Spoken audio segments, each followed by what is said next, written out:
La Banque centrale européenne a décidé jeudi de réduire l'an prochain l'intensité de son imposant programme anti-crise, conséquence de son optimisme grandissant sur l'économie en zone euro.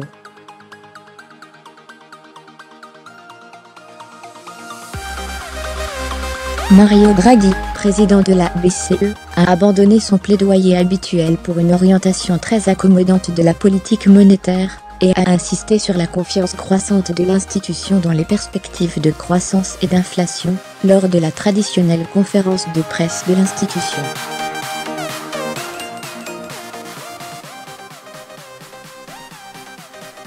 L'économie en zone euro enchaîne les indicateurs encourageants, et a créé 7 millions d'emplois ces 4 dernières années, a-t-il souligné, rendant moins impérieux le maintien d'un lourd arsenal monétaire.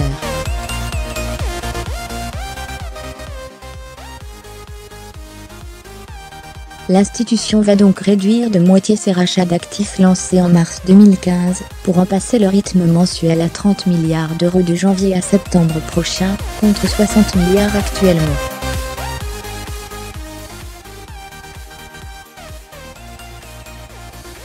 Monsieur Draghi a cependant maintenu le flou sur le terme de ce programme baptisé Quantitative Easing, QE, qui mêle les achats de dette publique et privée, promettant seulement qu'il ne s'arrêterait pas soudainement.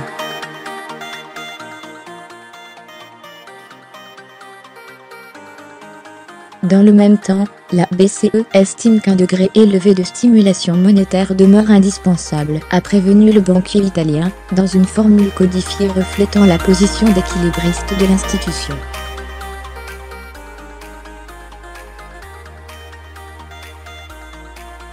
Inflation languissante. Principale raison de cette prudence, le taux d'inflation en zone euro s'établissait à 1,5% en septembre, et n'est toujours pas conforme à l'objectif de la BCE, soit un niveau inférieur, mais proche de 2% à moyen terme.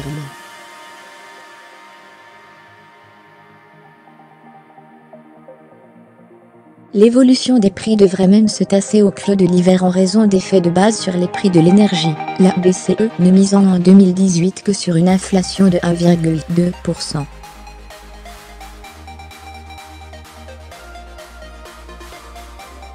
Entamé en septembre, le débat sur la stratégie de sortie des mesures de crise revêtait un caractère inédit pour la BCE, qui n'a pas voulu se fermer la porte à un nouvel assouplissement si nécessaire.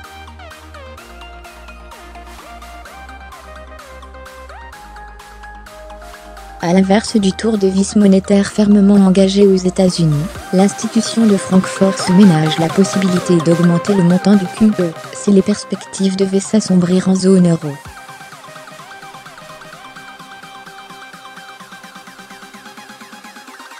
Une option approuvée par une large majorité du Conseil des gouverneurs, alors qu'il est notoire que certains membres, dont le président de la Banque fédérale allemande, Jean Weidmann, prônent un arrêt rapide des rachats sur le marché.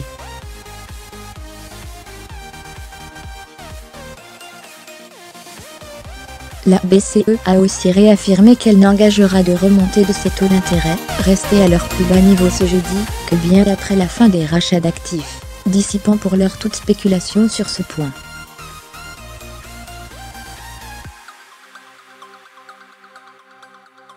Manière douce, la BCE va en outre continuer à réinvestir les obligations à son portefeuille parvenu à maturité, explique-t-elle dans un communiqué séparé.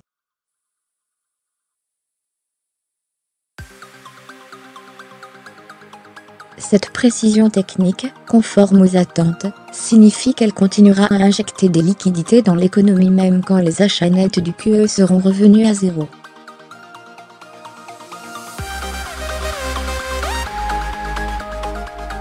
Le marché a peu réagi jeudi aux annonces de la BCE, qui étaient largement anticipées.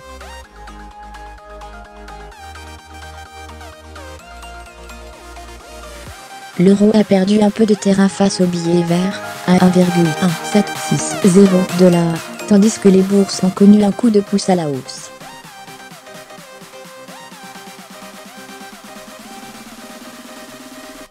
Cette réaction molle au regard de décisions importantes prouve que notre communication au marché a été efficace, s'est félicité M.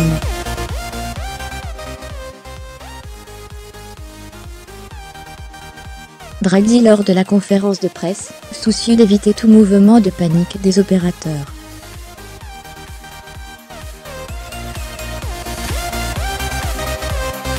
La décision du jour est un changement de cap, mais avec la manière douce, pas un big bang dans la politique monétaire de la BCE, comme Karsten Brzezinski, économiste chez Zingdiba.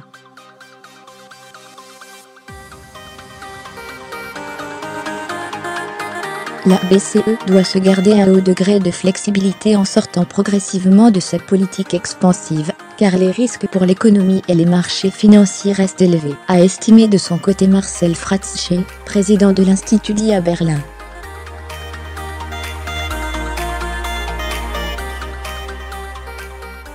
Pour lui, les crises géopolitiques, le protectionnisme, le Brexit et la faiblesse de nombreuses banques dans le monde pourraient rapidement mettre à mal la reprise économique en Europe et contraindre la BCE à réagir.